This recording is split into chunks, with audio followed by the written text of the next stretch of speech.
ज़बर ज़ेर पेश। लकीर या किसी हर्फ के ऊपर इस तरह का जो निशान होता है उसे ज़बर कहते हैं। इसकी आवाज़ अ होती है। किसी भी हर्फ के साथ ये आएगा तो उसकी आवाज़ को अ कर देगा। अगली वीडियो में मिसालों से हम समझेंगे तो आपको अच्छी तरह समझ आ जाएगा।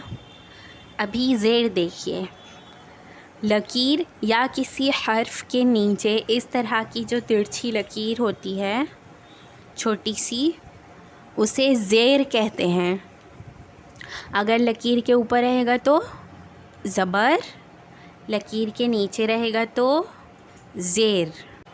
ज़ेर की आवाज़ ई होती है। किसी भी हर्फ के नीचे अगर ज़ेर आए तो वो उसकी आवाज़ को ई कर देता है। जैसे बे की आवाज़ क्या होती है? ब। अगर बे के नीचे ज़ेर आए तो वो हो जाएगा बी। ये है पेश।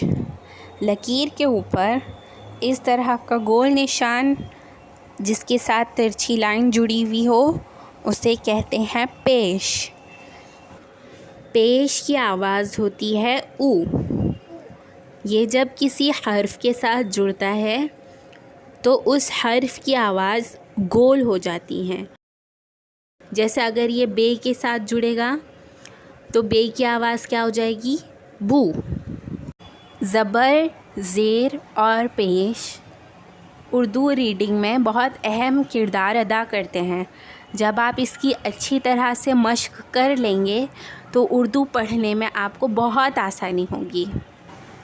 अगली वीडियो में हमने तमाम हुरूफ को ज़बर के साथ पढ़ने की मश्क कराई है, तो आप वो वीडियो ज़रूर देखें। जब वो अपलोड होगी तो उसका नोटिफिकेशन आपको मिल जाएगा। इसीलिए ज़रूरी है कि आप चैनल को सब्सक्राइब करें और उसके बाजू में जो बेल आइकन है उसे ज़रूर दबाएं।